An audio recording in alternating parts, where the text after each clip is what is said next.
¿Cuántas partes tiene el esófago? 3 partes. Muy bien. ¿Cuáles son las partes del esófago? Acá y aquí. ¿Ya? Cervical. ¿Ya? Piensen en su anatomía. Cervical, torácico y abdominal. ¿Ya? El área más grande, más largo, la longitud mayor está en la región torácica. Promedio 16 centímetros.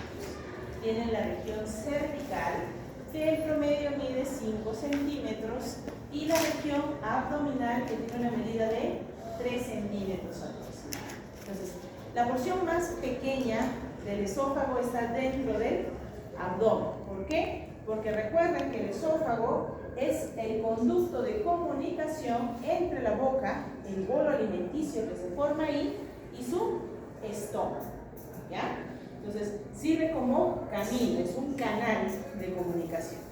Hay un peristaltismo constante a ese nivel que permite pues que el bolo alimenticio vaya de la boca hacia el estómago.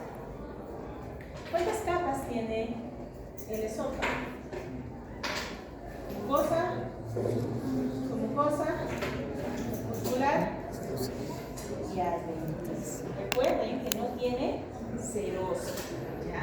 No hay serosa.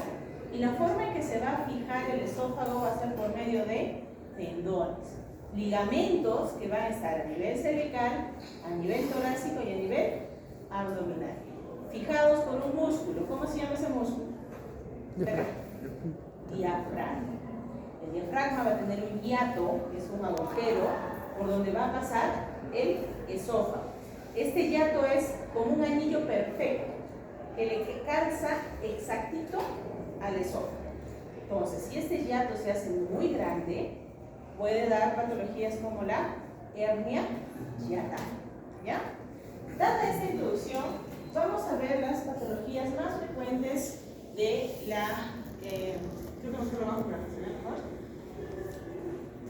Del esófago. Disculpe, soy chiquita. Listo.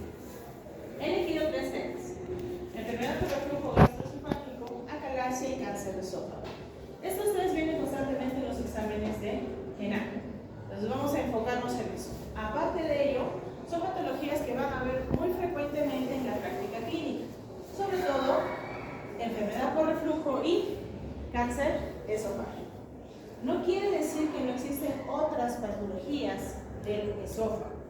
Podemos hablar, por ejemplo, de lo que son las esofagitis eosinofílicas, de las esofagitis cáusticas, de las esofagitis infecciosas, que están en relación a patologías menos frecuentes. ¿Ya? Entonces, hablemos primero de la enfermedad por reflujo gastroesofágico.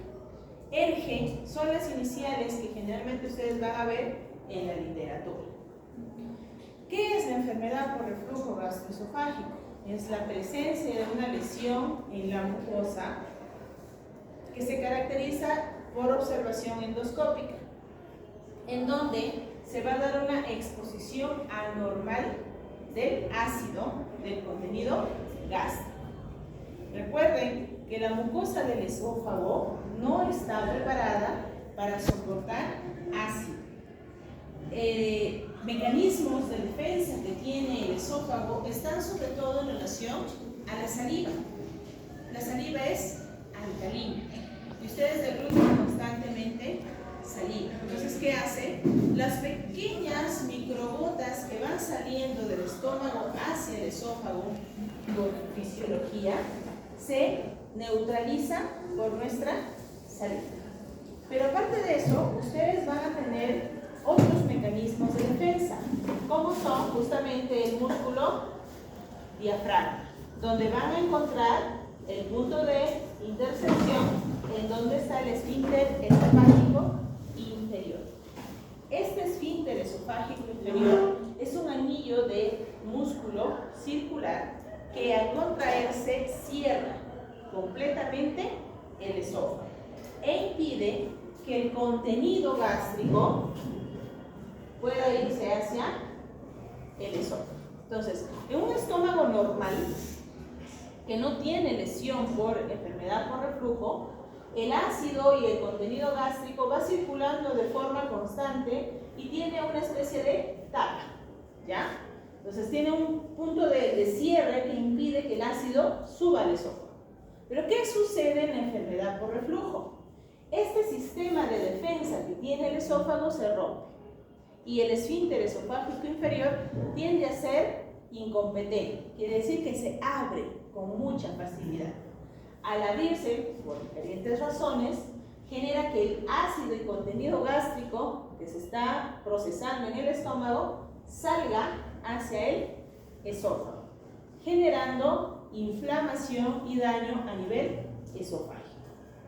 Recuerden que su sistema digestivo está inervado por sistema simpático, parasimpático, pero también por nervios que impulsan el estímulo del dolor.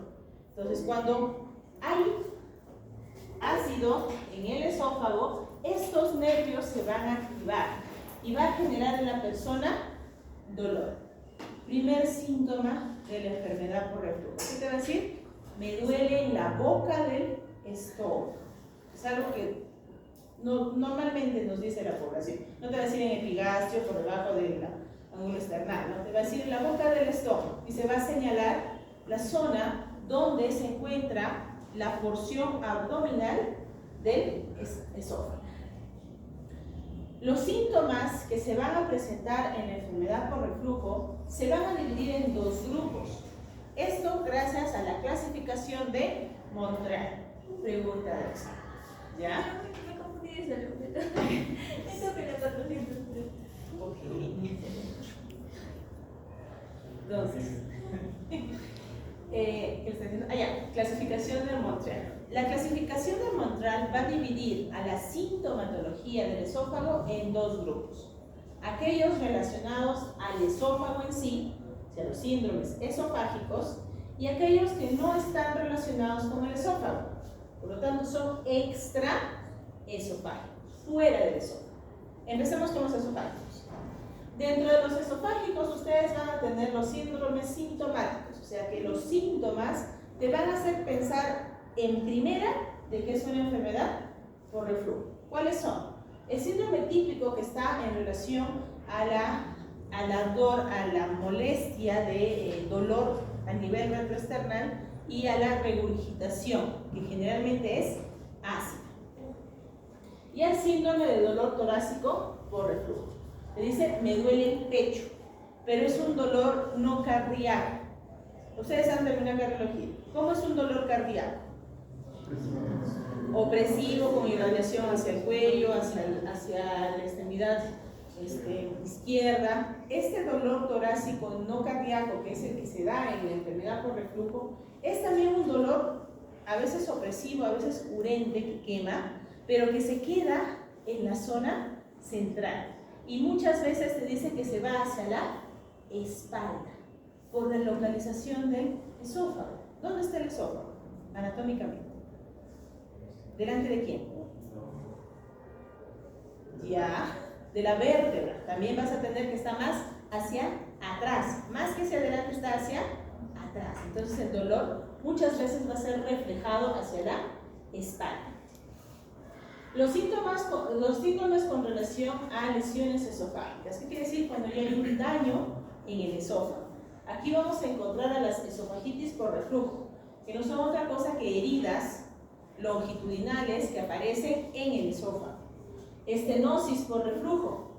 La luz del esófago se va haciendo cada vez más pequeño por la constante inflamación debido al ácido. Se inflama, se da una respuesta inflamatoria, se cierra un poquito. Se vuelve a inflamar, vuelve esa reacción inflamatoria, se cierra otro poquito. Hasta que se hace tan pequeño que la persona viene por dificultades para su alimentación. Esófago de Barrett, que es un diagnóstico histopatológico, o sea, necesitamos tomar biopsias y determinar en el microscopio que las células del esófago han cambiado, que ya no son las células como tal, sino se han producido una metaplasia a ese nivel. Y por último, el adenocarcinoma. uno de los factores de riesgo más importantes para cáncer de esófago distal, o sea, que está en la parte inferior, es la enfermedad por reflujo. Entonces, si yo encuentro un cáncer de esófago, lo primero que preguntaré es si tuvo síntomas relacionados al reflujo. Lo más probable es que la persona me diga que sí, que le fastidiaba de vez en cuando, sí, no, y al final ingresa por un tumor a nivel esofágico. Esos son los síndromes esofágicos, o sea que están directamente relacionados con el esófago. Pero también ustedes van a tener presentación extraesofágica, en la que el paciente va a recurrir a todos los especialistas y al final va a llegar al gastroenterólogo. ¿Por qué? Porque va a pasar por otorrinolaringología, neumología, por el odontólogo, antes de llegar con gastroenterología. ¿Por qué? Porque van a existir síndromes con asociación establecida, como por ejemplo tos por reflujo, una tos crónica, constante, a predominio de madrugada, debido a que el reflujo aumenta cuando uno está en decúbito, o sea, cuando está tirado. Entonces, amanece o se despierta porque hay tos constante. Laringitis por reflujo, personas que tienen problemas respiratorios altos, laringitis a repetición, le han hecho todos los exámenes sabidos y por haber en la laringe y todo sale normal, solo hay inflamación crónica. ¿Y qué es lo que tiene? Una enfermedad por reflujo. Asma por reflujo, por la misma razón, microgotas de ácido pasan hacia la vía respiratoria y generan una reacción de tipo asmático. Y erosiones dentales. Las personas empiezan a tener daño a nivel del esmalte de los dientes por la exposición al ácido gástrico. Esos son los que están establecidos. O sea, si yo encuentro uno de estos, es casi seguro de que se trata de una enfermedad por reflujo. Pero va a haber otros síntomas que están con una asociación propuesta, o sea que probablemente estén relacionados al reflujo y hay que confirmarlos. ¿Cuáles son? Faringitis, sinusitis, otitis media recidivante y fibrosis pulmonar idiopática. ¿Cómo es que llega del esófago al oído? Ya, recuerden ustedes que por anatomía existe un conducto que comunica el oído medio con la orofaringe. ¿Cómo se llama este conducto? Conducto de Eustache. ¿Ya? ¿Por qué dudan de su información? Ustedes saben, conocen. ¿Ya? Entonces, por ese lado se puede llegar a inflamar el oído medio debido a una enfermedad por reflujo. ¿Okay? Entonces, no solamente va a ser molestias netamente gástricas, sino también extraesofágicas. La mayoría de veces se va a confundir la enfermedad por reflujo con una dispepsia. ¿Qué quiere decir? Un disconfort gástrico o gastrointestinal que puede aparecer y desaparecer en el tiempo. Y muchas veces se va a exacerbar, o sea, se va a activar con situaciones de estrés. ¿Ya? Entonces, al haber estrés, el eje cerebro-intestino se altera y aumenta el reflujo. Y la persona se siente con más fastidio en esos días. Se estima que el diagnóstico de reflujo la mayoría de veces se va a dar por los síntomas principales, que van a ser la pirosis, o sea, el dolor urgente, y la regurgitación. A nivel mundial, por lo menos, está fluctuando la prevalencia en un 13.3%. Pero esto varía de acuerdo al lugar donde estamos, en promedio. El sureste asiático tiene una tasa de prevalencia del 7.4%. Todo lo que es América Central, y eso incluye también América del Sur, 19.6%. Y Europa 17.1. O sea, hay un gran número de personas que tienen enfermedad por reflujo. Esto en la época de COVID se incrementó por los estados de ansiedad y muchas personas no estaban acostumbradas a quedarse encerradas en casa, empezaron a subir de peso, empezaron a comer de manera desorganizada y eso aumentó los casos de reflujo a largo plazo. Entonces hablamos de los factores de riesgo. ¿Qué puede llevarme a mí a que me dé enfermedad por reflujo? Uno son las ingestas de alimentos copiosos, abundantes, sobre todo de noche, ¿ya? Alimentos grasos, café, chocolate, té, tomate, picantes, cítricos y bebidas carbonatadas. Aumentan la frecuencia de reflujo. Los ejercicios que incrementan presión abdominal, abdominales, los que hacen pesas, todo lo que implique un aumento en la presión a nivel de la pared abdominal puede incrementar el reflujo. En cambio, los ejercicios de contracción diafragmática por medio de respiración han demostrado disminuir el reflujo. ¿Por qué? Porque refuerzo a este músculo, al diafragma, y el hiato que va a ayudarme a mantener cerrado mi esfínter esofágico inferior está fortalecido, ¿ya? Entonces, depende mucho del tipo de ejercicio que realicemos para aumentar o disminuir el riesgo de enfermedad por reflujo. Luego está el tabaco y el alcohol, que bueno, pues aumenta. Luego está la infección por Helicobacter pylori. El Helicobacter pylori, como vamos a ver en lo largo de las clases, es una bacteria que puede simular mucha sintomatología. Se puede parecer a un reflujo, se puede parecer a un cáncer, se puede parecer incluso a un síndrome de sobrecrecimiento bacteriano, porque es muy simuladora, pero sabemos que en cierto grupo etario afecta y aumenta el riesgo de enfermedad por reflujo. Entonces, parte de mi estudio será identificar la presencia de Helicobacter. La hernia del hiato, tenemos varios tipos de hernias del hiato. La más frecuente y la que más relación tiene con la enfermedad por reflujo es la hernia por deslizamiento. O sea, a nivel del hiato que está en el diafragma, este se sube hacia la parte de tórax y esto impide que se cierre adecuadamente el diafragma. Posición de cúbito y elevación de la cabecera en cama disminuye el reflujo. Esto solo es por gravedad. Cuando ustedes están de pie, todo va hacia abajo. Y cuando se recuestan, todo se pone horizontal. Y si me recuesto y está lleno mi barriguita, entonces, ¿qué va a pasar? Por gravedad, por fuerza, va a salir el contenido hacia mi esófago. Entonces, al yo elevar la cabecera más o menos unos 15 centímetros de altura y dormir semisentada, logro evitar de que por anatomía, por gravedad, el reflujo se produzca. Luego, el incremento de la presión intraabdominal por otras razones que no sean ejercicio: obesidad, el mismo sobrepeso, el uso de fajas. Hay personas que gustan de ponerse fajas muy ajustadas. Esto aumenta de manera indirecta la presión intraabdominal y aumenta el riesgo de hernia del hiato y enfermedad por reflujo. O sea, no solamente el del reflujo, sino de la misma hernia en sí, por la presión que va generando a ese nivel.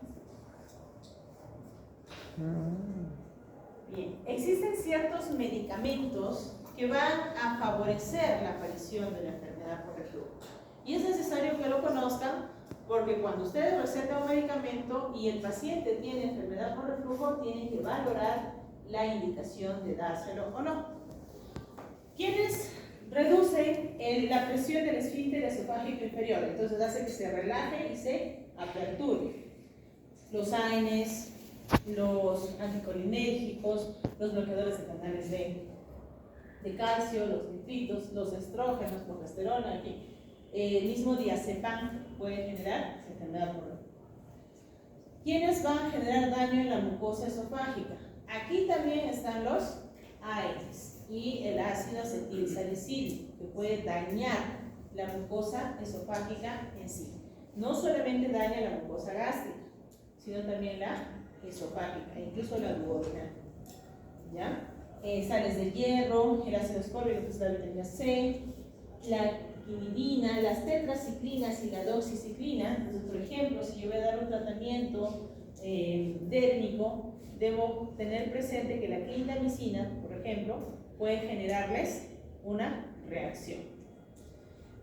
Los mismos quimioterápicos, y es una de las razones por que los pacientes vienen a la consulta de gastroenterología, están en tratamiento quimioterápico y empiezan a hacer sintomatología de enfermedad por reflujo.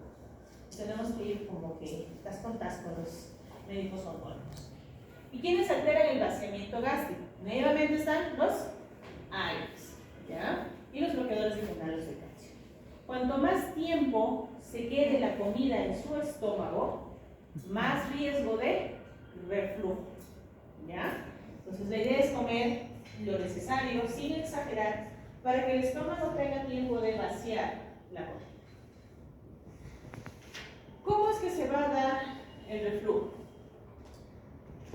Ustedes de manera fisiológica tienen varios mecanismos de defensa para evitar este reflujo. Todos tienen ese mecanismo de defensa. Cuando uno de estos mecanismos se rompe, es que se da la enfermedad por reflujo. Por ejemplo, uno de los mecanismos es la competencia de los músculos que evitan el reflujo, ¿ya? El esfínter esofágico inferior.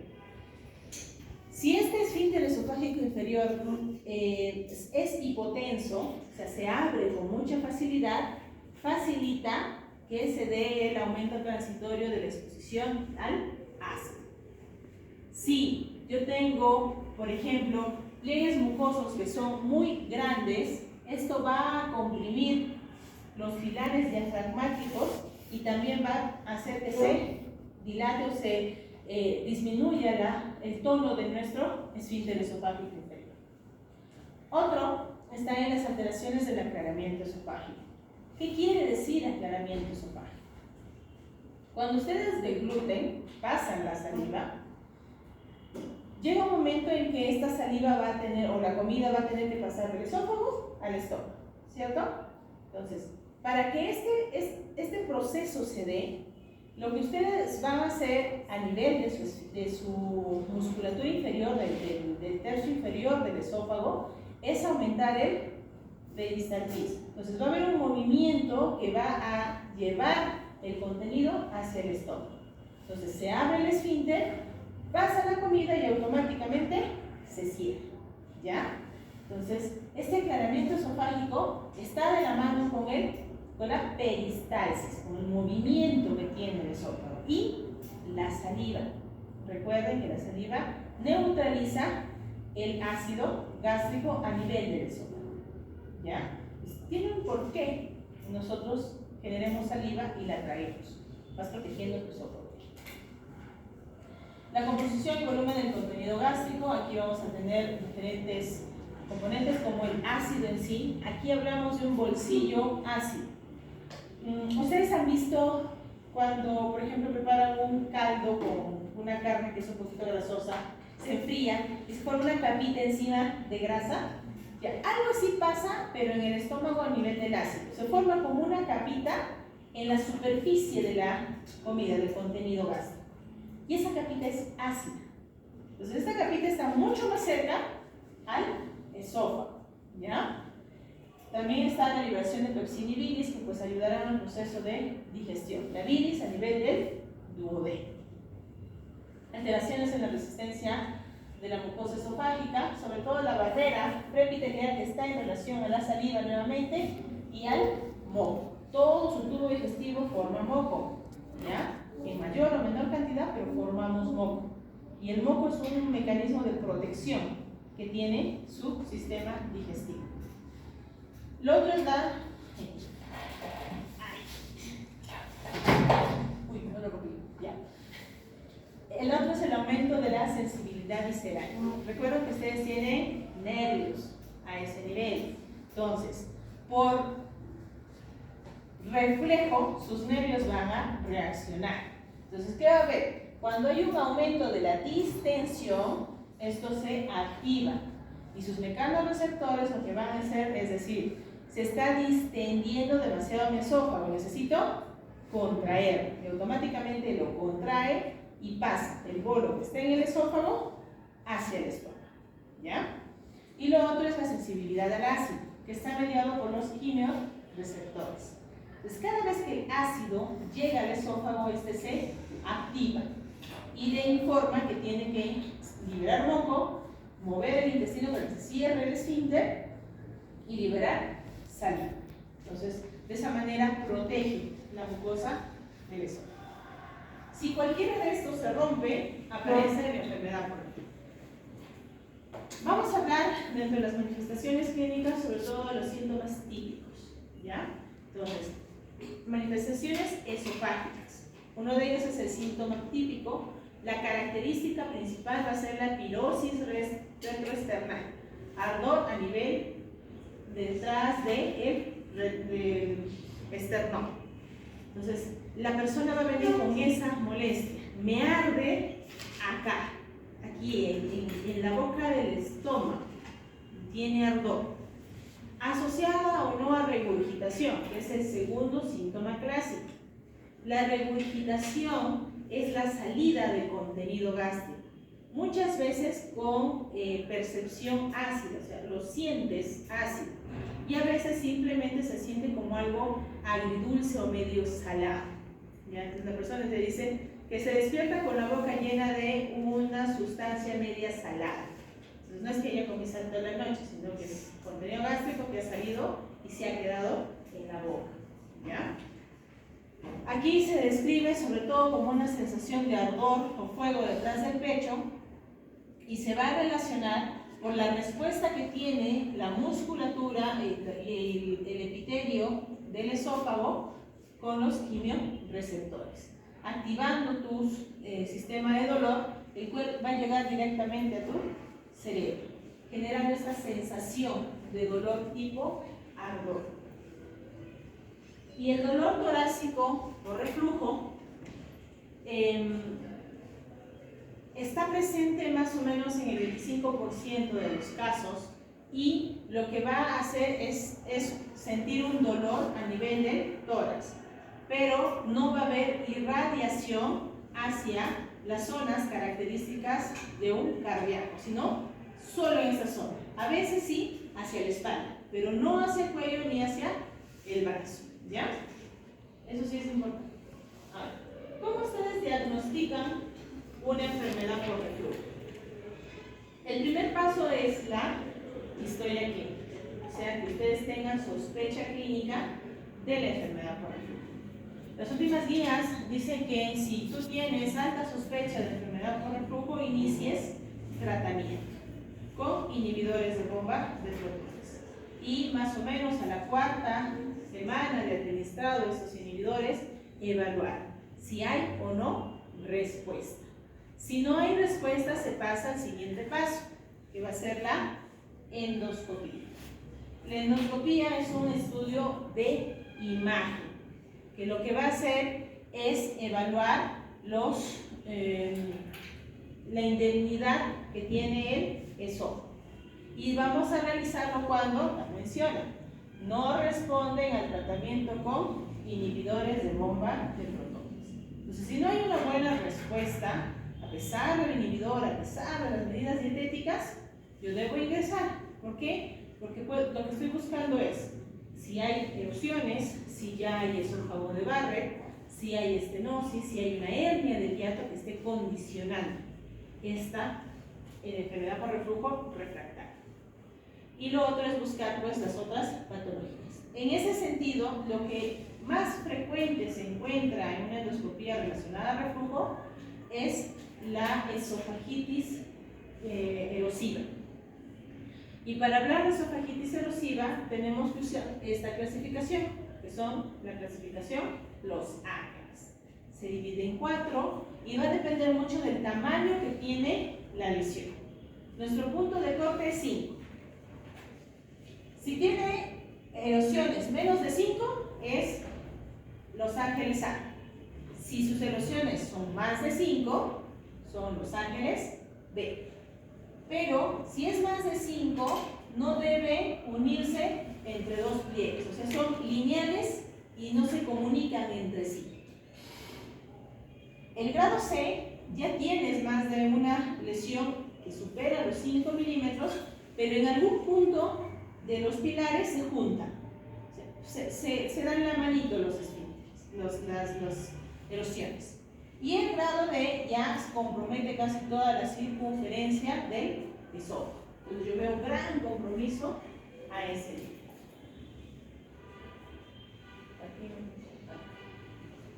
Esta es una esofagitis Los Ángeles A. La lesión se encuentra a este nivel.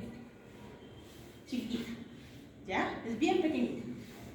Los Ángeles B, tengo esa misma erosión, pero es más larga, miren. ¿Ya?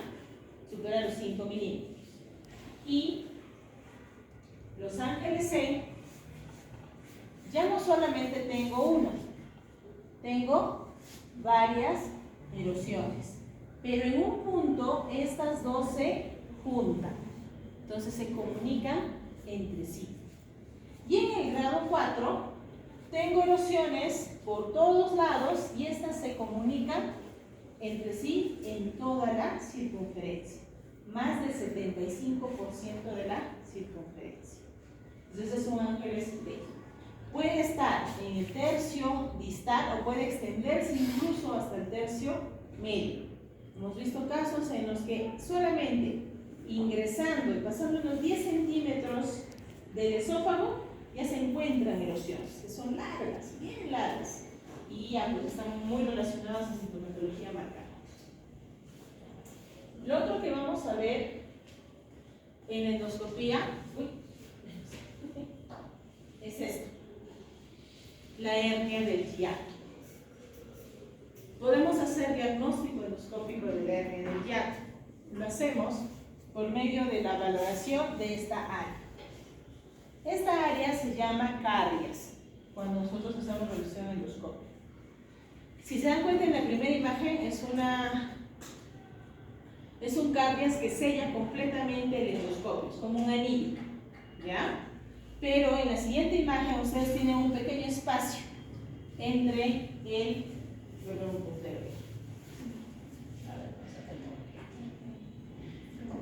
acá, ¿sí? Entre el endoscopio y el borde. Entonces aquí ya hay un signo de campana. Hay una clasificación ahí, no es necesario que ustedes la conozcan, pero se divide en varios grados, 1, 2 y 3. Y lo que hace es ver qué tan separado está el borde del equipo. Entonces cuando yo veo acá, aquí está moderado y aquí está mucho más avanzado, es un signo de campana positivo, compatible con hernia del hiato. Por ejemplo, acá está completamente abierto, veo el esófago en el estómago. Yo no debo ver esófago, debe estar así, como acá. No se debe ver el esófago. Pero acá veo casi 4 centímetros de esófago en el interior del estómago. Entonces, esta es una hernia del hiato. Lo otro que buscamos en las endoscopías es lo de acá. Este es un esófago de Barrett. Normalmente, el esófago termina de manera circular, perfecto y regular alrededor de la unión esófago-gástrica. Pero vean acá que aquí hay tejido que sube, aquí hay otra lengüeta que no es normal. Entonces, así, rosa nacarado, se debe ver el esófago. Cuando yo lo veo medio salmón hacia arriba, entonces debo sospechar de esófago de Barrett. E incluso acá tiene una pequeña erosión, a este nivel, chiquitita, pero erosión. Entonces todo eso se valora cuando se realiza una endoscopia. Y la otra prueba que se realiza es la pH-metría con impedancia. Estas son ambulatorias. Consisten en colocar una sonda especial, que es el pH-metrómetro, que es como una sonda nasogástrica, pero en la punta tiene un detector de ácido. Entonces, ese extremo queda justo en la unión esófago-gástrica, en su esófago abdominal, ¿ya? Y está conectado a un aparatito que cada vez que tú sientes dolor, presionas. Entonces, luego se hace una lectura y se ve cuántas veces tu esófago ha sido expuesto al ácido. Y de ahí se valora si hay o no presencia de enfermedad por reflujo. A esto se le ha agregado la impedancia. La impedancia es ver qué tanto se moviliza mi esófago, el movimiento peristáltico que tiene. Entonces, la impedancia va a permitirme determinar la dirección del flujo esofágico, si está yendo de arriba hacia abajo, o sea, si es anterógrado o retrógrado, porque a veces en los movimientos peristálticos están al revés, van de abajo hacia arriba, o si su composición es líquida, es tipo gas o es mixta. Ahí hablamos, por ejemplo, en el tipo gas de una patología llamada bolo esofágico, que no es otra cosa que la sensación que tiene la persona de que hay como una burbuja de aire en el esófago y que tiene que sacarlo, ¿no? Pero no hay nada, solamente la sensación. Y al hacer la pH-metría se puede identificar. Pero la impedancia. Y la pH-metría que nos va a dar la caracterización química. Si es ácido, si es débilmente ácido o no ácido. El reflujo, se ha demostrado, puede ser de estos tres tipos. El más frecuente es el de tipo ácido, ¿ya? Entonces, para no pasar porque es un montón, vamos con el tratamiento. El tratamiento se va a dividir en tratamiento farmacológico y medidas higiénico-dietéticas. Las medidas generales están en relación a lo que les mencionaba, elevar la cabecera 15 centímetros, con el objetivo que se forme una especie de cuña. Y también evitar comer 3 horas previas antes de dormir, o sea, tu última comida debe ser en promedio 3 horas antes de dormir, no comer e irse a dormir. Evitar estimulantes de secreción ácida como la cafeína o el alcohol, sobre todo el vino. Esto incluye las uvas, ¿ya? Porque ha habido casos en los que la persona ya no toma vino, pero se come uvas. Entonces fermenta y hace el mismo efecto que la uva y vuelve con su reflujo, ¿ya? Ciertos fármacos, como hemos visto, pueden estimular la enfermedad por reflujo. Alimentos específicos como grasas y chocolates, que son los que más han demostrado estimular el reflujo, y el tabaquismo, ¿ya? Entonces, por favor, eviten el reflujo, evitando comer esto de noche, ¿ya? Con la de día, ¿no? ¿Ya? La comida siempre debe ser balanceada y bajita, o sea, en pocas cantidades en la noche. Los fármacos, bueno, en cuanto a fármacos, tenemos una gran variedad de fármacos para utilizar en enfermedad por reflujo, pero el que más ha demostrado efectividad es el de tipo inhibidor de bomba de protones, o sea, los IBPs. ¿Quiénes están ahí? Omeprazol, lansoprazol, pantoprazol, esomeprazol, todos los soles, ¿ya? Se les inicia con dosis estándar, que son en promedio, dependiendo del tipo, 20, 30 o 40 miligramos, dependiendo de cuál de ellos son, y se administra o una vez al día o 2 veces al día. Cuando los síntomas son leves, generalmente se empieza una vez al día. Si los síntomas son moderados, o sea, generan mucho fastidio, es mejor empezar 2 veces al día, o sea, media hora antes del desayuno y de la cena, para asegurar que el ácido se mantenga bajo durante todo el día. Y esto se da por 4 semanas. El tratamiento total de la enfermedad por reflujo es de 8 semanas, ¿ya? Entonces, sus primeras 4 semanas permiten valorar cómo ha evolucionado. Y si ha evolucionado bien, solamente se completa tratamiento. Pero si a la 4ª semana no hay respuesta, tienes que buscar otra causa o descartar algún tipo de complicación, ¿ya? El otro bloque son los bloqueantes H2, que el representante es la ranitidina, que lo que hace es actuar sobre todo cuando los síntomas son muy leves, ¿ya? Eso lo reservas para los que son leves, súper leves. Si no, preferible usar IBPs. Agentes procinéticos lo que van a hacer es aumentar el tono del esfínter esofágico inferior, evitando de que salga el contenido hacia el esófago. A la vez va a mejorar el aclaramiento esofágico, o sea que se vacíe el esófago, y el vaciamiento gástrico. Entonces, el procinético lo que va a hacer es estimular la salida del contenido del estómago hacia el intestino, vaciando. Entonces, cuando está vacío, no hay riesgo de que el contenido salga hacia el esófago. Y da mejores resultados cuando se potencia con los inhibidores de bomba. Hay un medicamento que, bueno, no lo usamos mucho en el país, pero está descrito en la literatura, que es el baclofeno. Este es un agonista de los receptores GABA y lo que ha demostrado es disminuir los episodios de reflujo a nivel del esfínter esofágico inferior, tanto del tipo ácido como el de tipo no ácido, ¿ya? Y generalmente se indican cuando hay refractariedad a los IBPs. Va a haber un grupo de pacientes en los que, a pesar de que tú le des el inhibidor más caro del mundo, no responden, porque son refractarios a estos inhibidores. Entonces ahí se puede optar por la opción del uso de baclofeno. Se les puede también asociar con antiácidos, alginatos y protectores de la mucosa, que son estos tres son jarabes. El antiácido, bueno, está ¿no? el hidróxido de aluminio, de magnesio, de calcio, que generalmente se venden de manera comercial y lo que hacen es formar una capa protectora alrededor del estómago. Los alginatos están de marca comercial, está el Milpax, que lo que hace es formar una capa protectora, sobre todo a nivel del bolsillo ácido, ¿ya? Lo que le menciona esa capita ácida que se forma en la superficie de la comida y lo neutraliza. Entonces, de esa manera evita que el ácido entre en contacto directo con el esófago.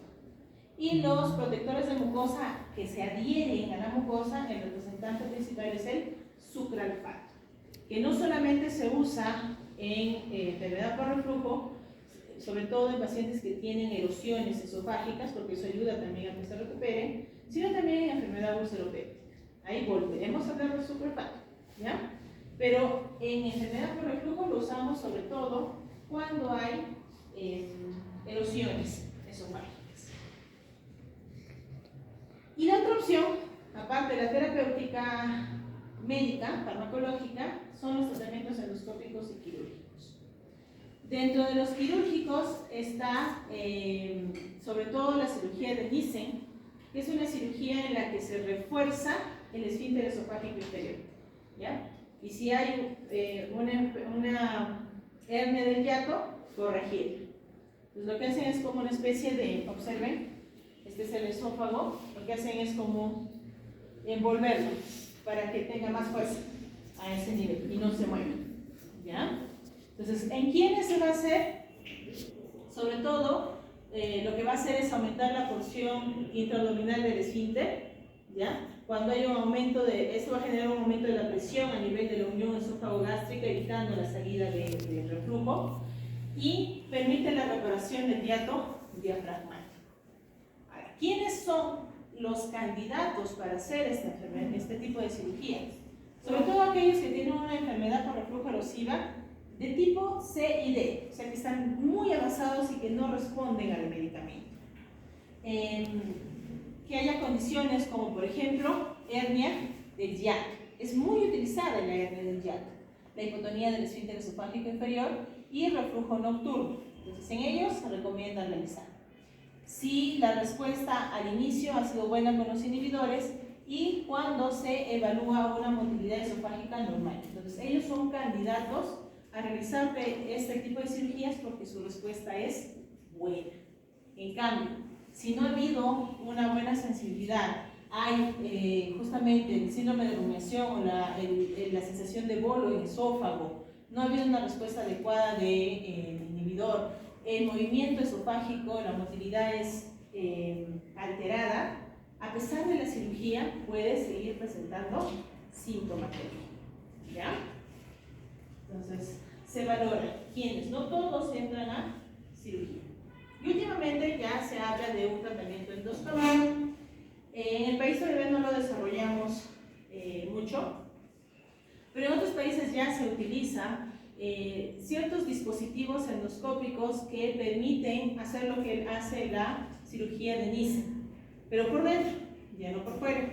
Entonces se colocan dispositivos como el Stretta, que es como una especie de balón que va a obstruir, el Spofit, que lo que hace es colocar una especie de grapa a nivel por dentro del estómago, haciendo el esfínter más chiquito, ¿ya? ¿En quiénes se evalúa esto, la realización de este procedimiento? En los que tengan una hernia pequeña, o sea, menos de 3 centímetros. que no haya esofagitis avanzada, o sea, que su esofagitis sea máximo esofagitis B, que no haya esófago de Barrett, en la que no exista membranas o anillos esofágicos y que el paciente no sea obeso. Porque si el paciente es obeso, de nada sirve esta cirugía. Nuevamente va a ser reflujo, nuevamente va a ser hernia. Son pacientes muy específicos los que pueden ser sometidos a este tipo de intervención endoscópica. Muy bien. Despierten. He tratado de resumir lo más que he podido, chicos, porque de verdad que es bastante, ¿ya? Es bien amplio. Ya. El segundo tema es acalasia. Aquí lo voy a hacer más resumidito. Reflujo sí me expandí un poquito porque es lo que más van a ver. Pero acalasia es una patología que es muy opuesta a la enfermedad por reflujo. A diferencia del ERGE en el que el esfínter se relaja, así super fresh, aquí la acalasia viene justamente de calasis, que significa no se relaja. Entonces, el esfínter esofágico inferior va a mantenerse contraído y no va a permitir el paso de la comida del esófago hacia el estómago. Todo lo opuesto, ¿ya? Es todo lo opuesto a enfermedad por reflujo. Es la incapacidad del esfínter esofágico a relajarse y va a haber ausencia de peristalsis. Entonces, se va a mantener cerrado el esfínter y el esófago en sí no se mueve, ¿ya? Fue descrita por primera vez en 1670. Al inicio el número de casos era muy bajo, poco a poco ha ido aumentando. Sin embargo, la prevalencia sigue siendo de 10 por cada 100.000 habitantes en promedio. No hay diferencia entre varones y mujeres, puede darles a ambos. Y la edad promedio en la que tú puedes encontrar esta acalasia es entre los 30 y 60 años. Va a haber múltiples factores asociados, como genéticas, autoinmunes e incluso infecciosas, sobre todo las pseudoacalasias. ¿Cómo es que se da este proceso?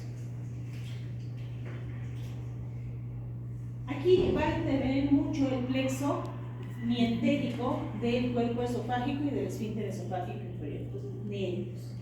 Al haber una degeneración en las células ganglionares de estos plexos, se va a generar una contracción constante a ese nivel.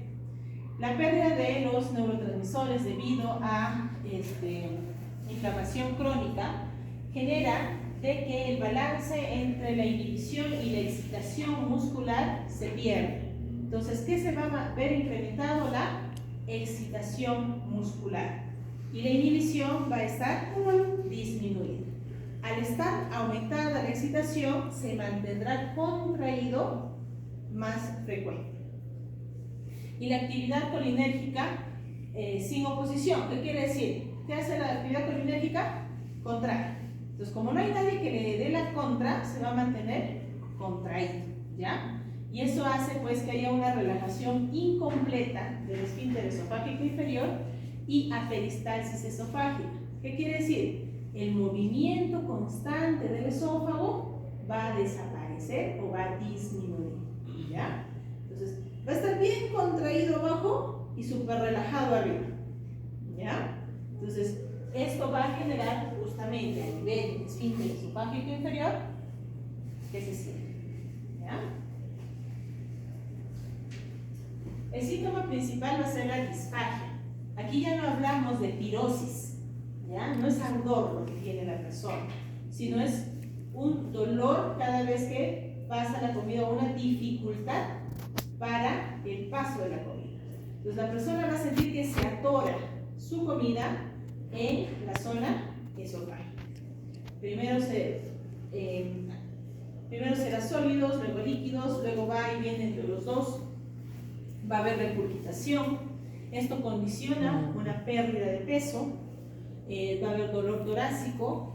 Ya como quinto síntoma frecuente es la pirosis, ¿ya? Más abajo. Lo principal va a ser la disfagia. Entonces, cuando ustedes evalúan a un paciente con sospecha de acalasia, generalmente utilizamos el score de Eckart, el cual evalúa disfagia, regurgitación, dolor external y pérdida de peso. Cuanto mayor es el número, más probable que tenga acalasia, ¿ya? Entonces, en ese orden. El diagnóstico, aparte de... ¿La pérdida de peso en cuánto tiempo es? varía, pero es una pérdida de peso marcada. No es como, o sea, una pérdida de peso fisiológica que alguien que haga ejercicio es en promedio de medio kilo a 1 kilo mensual. Pero estas personas pierden 5 kilos en un mes, 10 kilos en tiempos bien cortos. Y se va asociando a que cada vez comen menos. ¿Por qué? Porque la comida se empieza a atorar. Y no hay una diferencia entre el sólido y líquido. O sea, pueden sentir disfagia con el sólido, comiéndose un pan, como sentir disfagia tomando un poco de agua. ¿Ya? Y las pérdidas son bastante marcadas, ¿no? Más de 10 kilos en un periodo corto de tiempo. ¿Ya? Entonces, y eso es lo que generalmente levanta la alarma a la persona, ¿no? Cada vez se ve más delgada, ha dejado de comer, hay mucho dolor y acuden a la consulta. ¿En quiénes sospecho? Cuando hay disfagia, pues eso, sólidos y líquidos, ¿ya? No olviden eso. Y es algo que va a diferenciar del cáncer de esófago, por ejemplo, de que en esófago primero es a sólidos y es progresivo a líquidos. En cambio, la acalasia es a los dos en manera paralela, ¿ya? Regurgitación que no responde al tratamiento, porque muchas veces es tratado como una enfermedad por reflujo y puede darse la pérdida de peso y sobre todo el dolor a nivel retroesternal. ¿Cómo lo diagnosticamos? Hay 3 pruebas: el esofagograma, la endoscopía y la manometría con la manometría esofágica. La manometría esofágica es la prueba gold estándar. Ya con esa determinas el tipo de acalasia. Los demás nos van a dar información valiosa sobre ello. ¿Por qué? Porque aparte de diagnosticar acalasia, debemos descartar los diagnósticos diferenciales, como por ejemplo adenocarcinoma gastroesofágico, o sea, un cáncer a nivel de esófago o de carnes, que haya un adenocarcinoma pancreático o pulmonar que esté haciendo compresión extrínseca hacia la unión esófago-gástrica, que puede darse, que sea una compresión extrínseca y eso impide el paso de comida. Que haya una fundoplicatura previa o una banda gástrica previa que condiciona un cierre de este esfínter. Por ejemplo, alguien que tuvo enfermedad por reflujo y fue sometido a una cirugía tipo Nissen, que es la fundoplicatura, y se les fue la mano, ahora ya no está bien, se cerró. Entonces hay que evaluar ello, ¿ya? Y patologías infecciosas como la enfermedad de Chagas. ¿Han escuchado la enfermedad de Chagas? Muy común en el norte de nuestro país. Lo que hace es mega órganos. Entonces, hace que los órganos se hagan grandes, incluyendo el esófago. Entonces, el esófago es súper grande y simula mucho a una acalasia. Entonces, hablemos primero de la manometría. Ahí hay un error ortográfico, ¿ya? Es el gold estándar. Lo que va a evaluar es el grado de relajación que tiene el esfínter esofágico inferior, la transmisión de las ondas peristálticas, que quiere decir el movimiento del esófago, y la integridad de la contracción distal, o sea, qué tan correcta es la contracción a nivel inferior. Así se ve una manometría. Entonces, lo que nosotros tenemos que hacer es traducir los colores que aparecen en la manometría. Esta manometría se realiza colocando un dispositivo a nivel del esófago y se le da al paciente diferentes comidas con diferentes texturas: agua, algo semisólido y algo sólido. Entonces se evalúa con cada una de estos alimentos cómo responde el esófago y los esfínteres, ¿ya? Entonces, lo que se observa en este caso es un trazo esofágico normal, así se debe ver, ¿ya? Observen de que generalmente es rojito en la parte central y acá es medio amarillo. Son colores cálidos. Cuanto más cálido este es, que hay mejor peristalsis, ¿ya? Hay buen movimiento. Entonces, lo que va a hacer la manometría es sobre todo evaluar si hay movimiento, o sea, peristalsis, y si hay contracción, ¿ya? ¿Cómo se va a ver? Se va a ver así. Cuando es una pseudocalasia relacionada a otra cosa que no se debe a la alteración muscular de los ganglios relacionados a la calasia, pueden observarse alteraciones de esta naturaleza. ¿Ven? Ya no está rojito acá, está rojito acá abajo, aquí hay mayor contracción. La manometría nos va a dividir a la calasia en 3 tipos, tipo 1, 2 y 3. Entonces, por ejemplo, el tipo 1, si yo le hago un esofagograma, o sea, una radiografía de esófago, voy a observar esto. Y voy a ver aquí un signo muy característico, que se llama pico de ave o pico de paja, ¿ya? Termina en punta. Esto indica que a este nivel el paso del contraste es más lento porque la luz se ha hecho mucho más pequeña y se puede observar una dilatación del esófago. ¿Por qué? Porque el esófago generalmente es así. ¿Ven? Delgado. Acá está súper dilatado. ¿Ya? Este proceso incluso se le llama sigmoidización. ¿Por qué? Porque empieza a parecerse al sigmoides. ¿Ya? Entonces, ¿qué va a haber aquí? Ausencia de la peristalsis. Observen la imagen, ya no hay nada rojito. Todo está azul. Nada se contrae. Y en la parte inferior hay una contracción. Aquí no se mueve nada, en el tipo 1. En el tipo 2 hay una presurización panesofágica. Se contrae, pero de manera global, en bloque. O sea, en vez de ir pedacito por pedacito por pedacito, se contrae todo en un solo momento. Entonces eso impide que se dé un buen tránsito del intestino.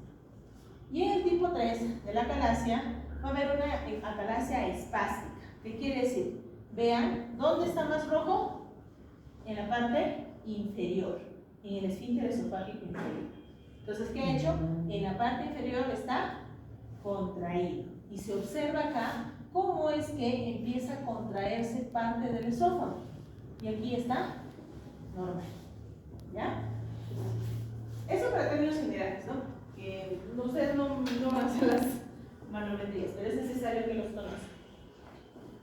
El esofagograma, no olviden que me permite evaluar el signo más característico en radiología, que es el signo de pico de paja. ¿Ya? ¿Y por qué se le llama así? Por esto. ¿Eh? Como un pico de paja. ¿Ya? No olviden eso. O sea, si yo les pongo esta imagen, mencione qué signo está representado, ¿cuál sería la respuesta? Signo de pico de paja o pico de ave. ¿Qué voy a ver en la endoscopía? En la endoscopía se evalúa sobre todo las características internas del esófago. Si este tiene la forma tubular que se espera o está muy ancho. Si tiene o no contenido en el esófago a pesar del ayuno. Y si hay o no lesiones a nivel esofágico. ¿Ya?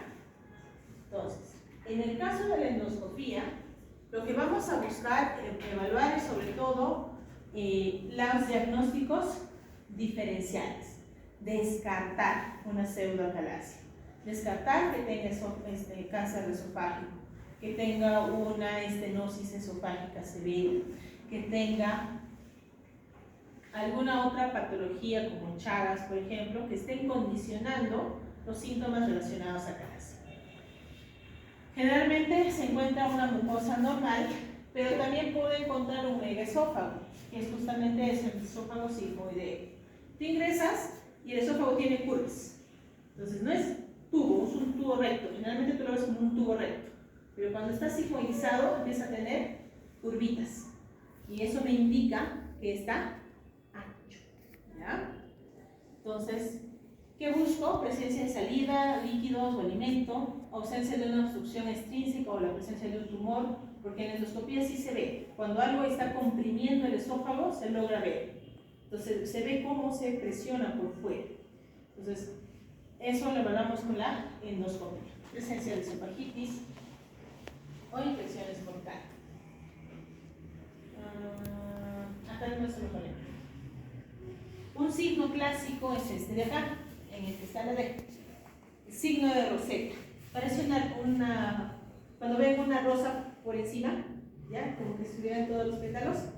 ¿Por qué? Ahí se supone que está la unión esófago-gástrica, a este nivel, ¿ya? Yo debo ver una luz, un paso a ese nivel, pero acá no veo absolutamente nada, veo un punto, ¿ya? Este punto me indica de que el esfínter esofágico inferior está contraído. A la reversa, este es el endoscopio, estoy viendo el cardias, se observa un aumento, como ven acá, que los pliegues tiran hacia esa zona. Es como que se traccionara. Acá pueden ver presencia de saliva, el contenido esofágico, la sigmoidización, vean, ya no es bonito tubular, sino está irregular, heridas a nivel esofágico, y esto es justo en la unión esófago-gástrica, que generalmente cuando se hace endoscopía se siente una resistencia al momento de pasar. De pasar pasa, pero tienes que hacer cierta fuerza, que generalmente no la haces cuando haces endoscopía, porque ese esfínter, un poquito de aire y se abre. También se le pones aire y se mantiene cerrado. Entonces con el equipo tienes que empujar para poder pasar. Entonces ahí se siente la resistencia del esfínter esofágico. Y en el tratamiento, igual que en el anterior, van a tener tratamiento médico, tratamiento quirúrgico endoscópico. En el médico, lamentablemente, no es 100% efectivo, solo se usa si los tratamientos endoscópicos o quirúrgicos no van a realizarse o como una especie de puente para el tratamiento definitivo.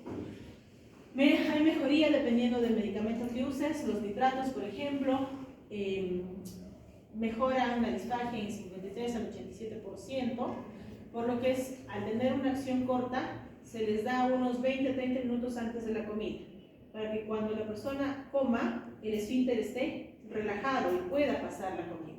Pero eso no soluciona el problema, porque a medida que vas usando los nitratos, también vas a empezar a tener reacciones adversas, entonces tienes que dejarlos solos, ¿ya? Los beta bloqueantes o los bloqueadores de canales de calcio, perdón, son el más empleado es el nifedipino, tiene mejor tasa de éxito, pero también no se recomienda el uso prolongado. Estos sobre todo son para aquellos que no desean o no se pueden realizar procedimientos de tipo intervencionismo, ¿ya? Y pues el tratamiento es menos efectivo a medida que voy usando. Por ejemplo, en el caso del nifedipino se usa en una dosis de 10 a 30 miligramos. El efecto máximo es hasta los 45 minutos de la ingesta de la comida. Por lo tanto, antes de comer, una media hora antes, yo debo darle el medicamento para que cuando coma esté relajado. Lo mismo pasa con el dinidrato de disolvido. El problema es que el dinidrato de disolvido, ¿para qué se utiliza? Generalmente, ¿a quiénes les da disolvido?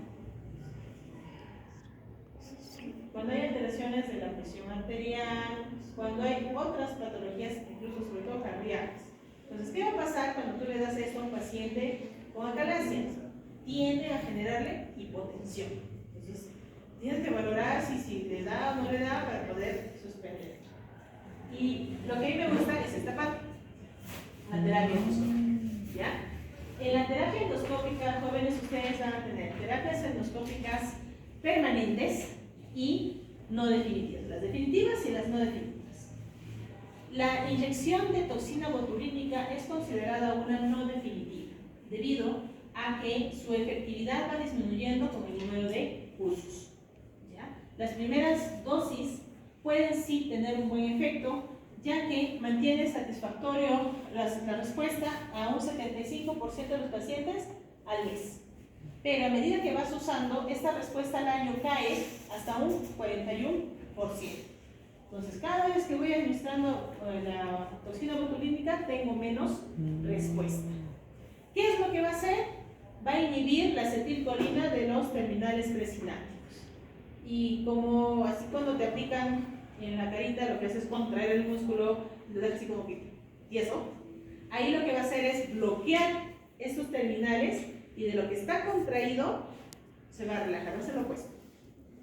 ¿Cuál es el problema? Que si uno aplica mal el medicamento puede generar una mediastinitis. Recuerden que se va a ser aplicado en el esófago. La pared del esófago tiene un grosor promedio de 3 milímetros. Es bien delgadita, ¿ya? Entonces, si yo me paso, en vez de poner la toxina botulínica al músculo, voy a ponerla al espacio del mediastino. Entonces voy a generar una reacción inflamatoria a ese nivel con una mediastinitis. ¿Qué puede ser mortal? Sí, ¿ya?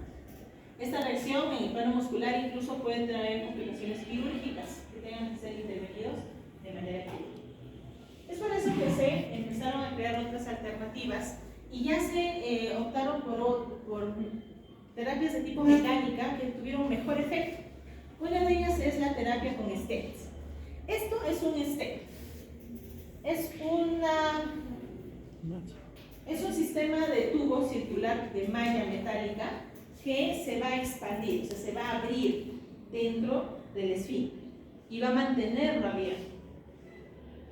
Es segura, pero es temporal, porque en algún momento o bien se mueve y se sale, o la misma contracción puede volverlo a cerrar, ¿ya?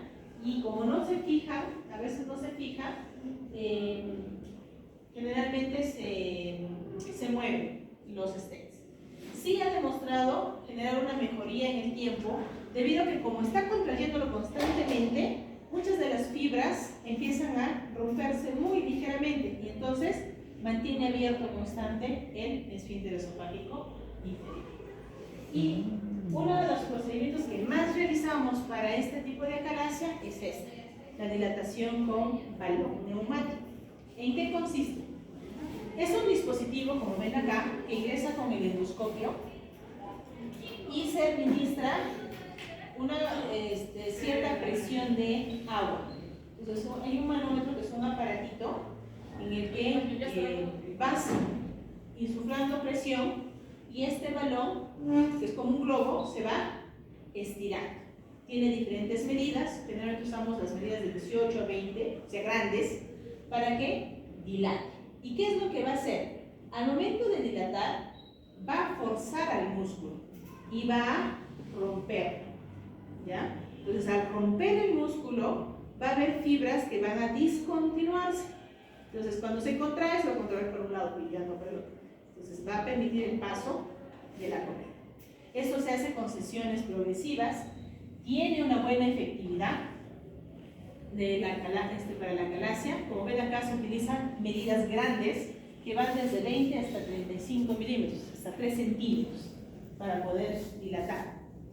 La respuesta al año es del 68%, el riesgo de perforación es baja, pero con este tipo de procedimiento generamos que haya una apertura constante del esfínter esofágico inferior. Entonces, ¿qué le puede dar? Enfermedad. ¿Ya? Entonces, el riesgo de tratamiento es enfermedad pulmonar. Generalmente son balones bastante duros, se dilatan constante ahí y mejoran su paso. Tiene mejor éxito cuanto menor sea su ECA. ¿Ya? Cuanto menos síntomas tenga, van bien. Y por último tiene la terapia endoscópica de tipo POEM. El POEM son las iniciales de la mucosectomía o la miotomía esofágica peroral. Se ingresa, como pueden observar, por debajo de la mucosa, hacen un canalito por debajo de la mucosa hasta llegar al músculo. Y una vez que llegan al músculo, lo cortan por dentro. Salen con el endoscopio y cierran la apertura. Y no pasó nada. Vuelvo a explicar. Se ingresa con el endoscopio, ¿ya? Pero no se llega a la unión esófago-gástrica, sino más arriba. Se hace un corte aquí y te metes entre la mucosa y la submucosa, ¿ya? Hay un dispositivo que hace que se separen estas dos capitas, ¿ya? Y va ingresando por acá. Se mete, forma un canalito y llega hasta el músculo. Aquí lo corta, ¿ya? Y una vez que lo corta, sale. Y al salir, lo cierra, ¿ya? Entonces, ha hecho lo mismo que el balón, solo que de manera permanente. porque ha cortado completamente el músculo que estaba generando la contracción. ¿Ya? Lo mismo se puede hacer, aquí está una imagen del procedimiento en sí, observe. Se hace un cortecito, te metes por ese huequito hasta llegar al músculo. Cortas el músculo y sales. Y le pones estos dispositivos que se llaman clips.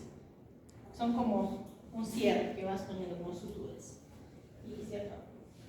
Y la terapia endoscópica es la miotomía con ligatura, que lo que hace es lo mismo. Buscas el músculo, lo cortas y después lo cubres. ¿Ya? Entonces el objetivo principal es cortar el músculo que está contrayéndose. El seguimiento depende del grado de acalasia que tenga, de la respuesta que haya tenido el mismo. Generalmente buscamos que el paciente no tenga a largo plazo cáncer de esófago, porque la acalasia es un factor de riesgo para la aparición de cáncer de esófago. Y los seguimientos se hacen más o menos cada 3 años, cada año, dependiendo del tipo de procedimiento realizado.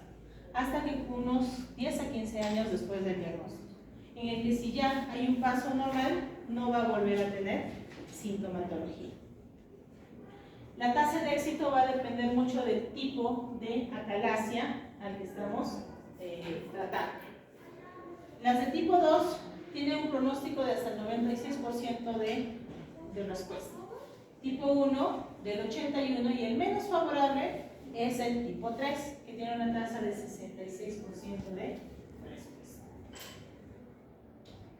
Y ya para acabar, 5 diapositivas, vamos. Es el cáncer de esófago. En el cáncer de esófago, recuerden el cáncer que es una lesión tumoral, una modificación de las células que se han degenerado y han perdido su capacidad de autodestrucción.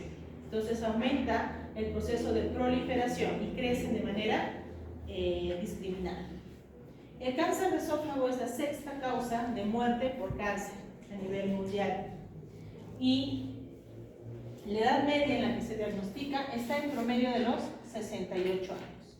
Sin embargo, hay casos en los que se han identificado pacientes de entre 20 y 34 años. En el Perú, la mayoría está fluctuando entre los 45 y 54. ¿Ya? En el hospital vemos cánceres de cáncer de mayores de 50 muy frecuentemente, y la localización más frecuente es la región distal. Aquí vemos una estadística de los cánceres más frecuentes. Vemos que el esófago a nivel mundial está ubicado en el puesto 18, pero en nuestro país sigue siendo alta la tasa de cáncer. Ahora, existen, y eso sí es importante que ustedes lo conozcan, 2 tipos histológicos de cáncer de esófago. ¿Ya? Pregunta del examen. El escamo celular y el adenocarcinoma. A nivel mundial encontramos el escamo celular. El adenocarcinoma en Europa y Estados Unidos es mucho más frecuente, y en nuestro país incluso llega hasta un 64%. ¿Ya? Es alto. ¿Y qué va a influir para que aparezca un escamo celular o un adenocarcinoma? Ciertos factores de riesgo. Por ejemplo, en el caso del escamo celular, el primer factor de riesgo es el tabaco. Así que chicos, si fuman, déjenlo por favor. Alcohol, sigue la quemadura por cáusticos, alimentos calientes, ojo que va entre la temperatura de 60 a 65 grados, 64, o sea, muy calientes, y estos influyen en daño sobre todo del tercio superior del esófago y la acalasia. Para el adenocarcinoma, los principales factores de riesgo van a ser la obesidad, la enfermedad por reflujo y el esófago de Barrett. Más abajo encontraremos al tabaquismo, al alcohol, pero principalmente están esos 3. Entonces, como pueden observar acá, el escamoso Es más frecuente en varones, más frecuente en raza negra, no tiene mucha relación con la obesidad, pero sí con el tabaco y el alcohol. En cambio, el adenocarcinoma es más frecuente en caucásicos, tiene más relación con la obesidad y con la enfermedad de Barrett, del esófago de Barrett y la enfermedad. No hay relación con el alcohol, y en el caso del tabaco como que es poco frecuente. Entonces, dependiendo del factor de riesgo, yo sospecharé qué tipo de histología tiene este cáncer. Lo otro es la localización.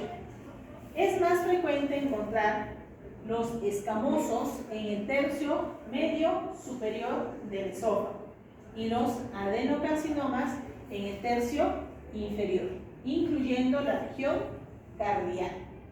Muchas veces el esófago se forma justo en el limbo entre el esófago y el estómago, ¿ya? La unión esófago-gástrica. Entonces, pero tiene una proliferación o un crecimiento hacia arriba. Entonces es más de esófago, ¿ya? Y el patólogo pues nos va a permitir hacer esa diferenciación, como acá. ¿Dónde va a estar la diferencia? Que afecta a la unión esófago-gástrica más o menos a este nivel, ¿ya? En la unión esófago-gástrica. Pero no olviden que justo abajito ustedes tienen al cardias. Y muchas veces va a ser nuestro diagnóstico diferencial, que no sea de esófago, sino que sea de cardias. Y eso lo va a determinar la biopsia, ¿ya? Ahora, ¿cómo se presenta el cáncer de esófago? Al inicio, como todo cáncer, no presenta síntomas. Promedio del 6 al 10% es asintomático y a veces es un hallazgo en una endoscopía preventiva. Pero otro grupo va a tener sintomatología como por ejemplo disfagia progresiva, cuando el lumen del esófago se hace cada vez más pequeño, mide menos de 13 milímetros, o sea, 1.3 centímetros. Cuanto menor sea el lumen del esófago, mayor disfagia va a tener mi paciente. Y esta será progresiva. Entonces empezará con los sólidos, seguirá con los semilíquidos y luego con los líquidos. Entonces el paciente va a venir diciendo, doctora, hace 3 meses que me dolía cuando pasaba la papa, el pan. Ahora cuando como puré o cuáquer, me duele. Y ya estoy bajando de peso. Entonces, ¿qué me dicen? Que probablemente sea localmente avanzado, que esté ahí, en esa zona. Va a haber pérdida de peso y va a haber anemia. ¿Por qué? Los cánceres gastrointestinales, sobre todo de esófago y de cardia, son bien, sangran un montón. ¿Ya? Cada roce sangra, son bien sangrosos. ¿Ya? Entonces, ¿qué hace? Va a haber disfagia, y si hay disfagia, algo que deben recordar es que va a haber presencia de tumor. ¿A qué me refiero? No todos los cánceres son así grandes como coliflores hacia la parte de la luz. Algunas son planas que infiltran hacia la parte externa y no hacia la parte interna. Pero si yo ya tengo disfagia, pérdida de peso y anemia, debo pensar que hay un tumor dentro de la luz esofágica. ¿Cómo voy a hacer el diagnóstico? Endoscopía digestiva.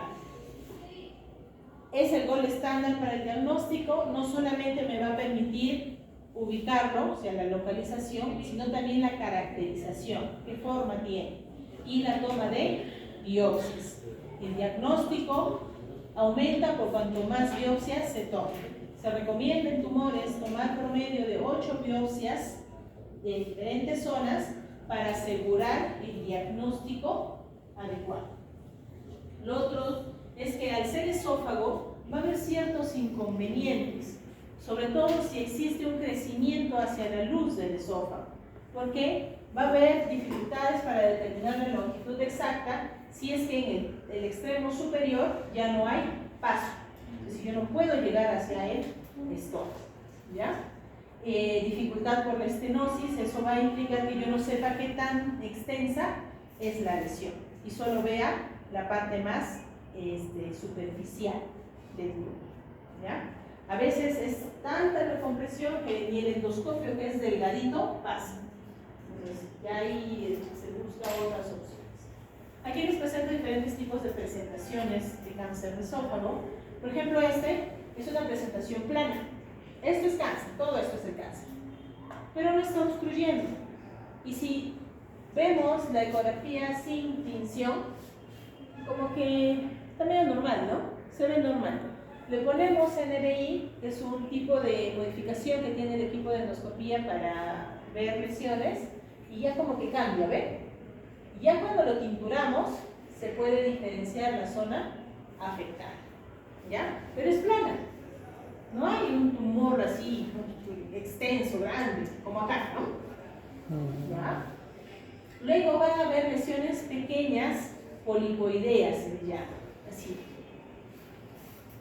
como un honguito, ¿ya? Tomamos biopsia y sale adenocarcinoma, pero está localmente, está local. O sea, no cierra, fíjense, no cierra el esófago, está bien localizadito, y si no se ha ido hacia el fondo, hacia las capas más externas, puede incluso salir por endoscopía. Pero esos son el mejor de los casos, ¿no? Que son pocos. ¿Cómo es que llegan los pacientes en nuestra realidad? Así. ¿Ya? Llegan con una masa ulcerada que deforma todo el esófago e impide el paso incluso del endoscopio, o con una estenosis que no deja pasar, se hace muy delgadito, muy chiquitito, la luz del esófago. Entonces, solo nos queda tomar biopsias para poder determinar el diagnóstico. Hay un estudio que se llama ecoendoscopía, que es una ecografía, pero con el endoscopio, que nos permite ver la profundidad de la lesión. Entonces sabemos si está en la mucosa, en la submucosa, en la muscular. Esto, sobre todo, nos facilita saber la profundidad del tejido y si puede ser o no resecado de manera endoscópica o requiere tratamiento quirúrgico o radioterapia. ¿Cuál sería la dificultad si hay estenosis? Si hay estenosis, el equipo no va a pasar, porque es grueso, ese sí es grueso, entonces no pasa. En esos casos no se recomienda ecoendoscopia. Pero parte del estudio va a ser realizar una tomografía. La tomografía nos va a dar dos aspectos importantes. Uno nos va a ayudar en el estadiaje del cáncer y el otro nos va a permitir, junto con la endoscopía, medir la longitud del compromiso. Entonces, para determinar el tratamiento, nosotros vamos a dividir al cáncer en tres tipos: en localizado, localmente avanzado y metastásico. Localizado está solo en el esófago. Localmente avanzado ha salido, pero no completo, está en las capas externas del esófago y bien pegadito a los órganos adyacentes, como el pilar diafragmático. Y metastásico cuando ya salió del esófago. Se fue al pulmón, se fue, que es el órgano más cercano por continuidad, se fue a hígado, se fue hacia el diafragma, entonces sale del esófago. Se fue a tráquea, en el caso de los que están en tercio superior medio, puede infiltrar la tráquea. Entonces en ellos ya el tratamiento cambia. El pronóstico de qué va a depender del tamaño del tumor y si compromete estructuras adyacentes o a distancia.